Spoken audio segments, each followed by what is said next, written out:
লাব্বাইক আল্লাহুম্মা লাব্বাইক ইন্নাল হামদা ওয়ান নি'মাতা লাকা ওয়াল মুলক।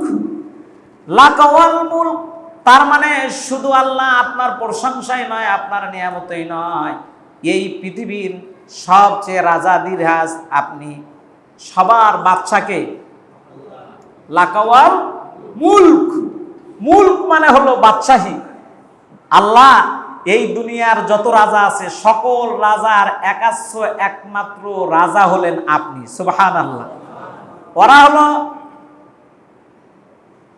এই পৃথিবীর যত রাজা বাদশাহ আছে তারা আল্লাহর গোলাম, তারা আল্লাহর কি গোলাম। আর আল্লাহ একমাত্র কি খালিক, আল্লাহ একমাত্র মালিক, আল্লাহ রাজ্জাক। সম্মানিত ভাইয়েরা আমার, যখন একজন হাজী সাহেব এভাবে বলে লাকা ওয়াল মুলক ইন্নাল হামদা ওয়ান নি'মাতা লাকা ওয়াল মুলক, আল্লাহ বাদশাহী তো আপনার, সার্বভৌমত্ব কার?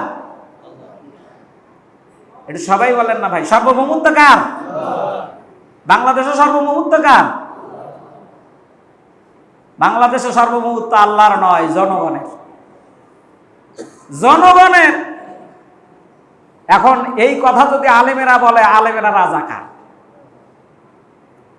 আলেমেরা কি? এখন যদি 100 বার আপনি আমাকে রাজাকার বলেন, কিন্তু এই কথাটা কার? সার্বভৌমত্বের একাচ্ছ ক্ষমতার মালিক কে? জনগণ না আল্লাহ? আল্লাহ।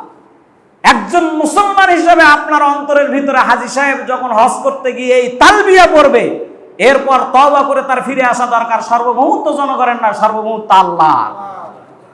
সার্বভৌমত্ব আল্লাহ। এই আইন, এই বিধান মেনে নিয়ে তার উপর আপনার প্রতিষ্ঠিত থাকা ফরজ।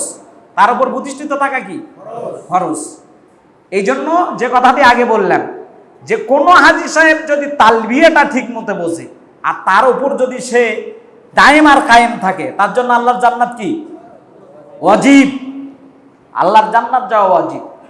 এটা আমার কথা নয়, বিশ্বনবী সাল্লাল্লাহু আলাইহি ওয়াসাল্লাম হাদিসের ভিতরে বর্ণনা করেন, আল হাজ্জু মাবরুরান লাইসা লাহু জাযান ইল্লাল জান্নাহ ওয়ালা নবী সাল্লাল্লাহু আলাইহি ওয়াসাল্লাম।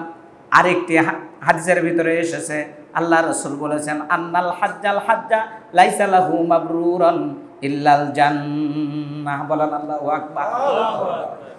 আল্লাহ রাসূল বলেন, কোন ব্যক্তি তালবিয়াটা বুঝে হাজী সাহেব হজ করলো, হজ করার পর সে যদি নিজেকে আল্লাহর জন্য সপর্দ করে, আন্নাল হাজ্জাল হাজ্জা, এমন হাজীদের জন্য লাইসা লাহু, জীবনের কোনো গুনাহ নাই, মাবরুরান ইল্লাল জান্নাহ, তাদের জন্য একমাত্র ঠিকানা হলো আল্লাহর জান্নাত। সুবহানাল্লাহ।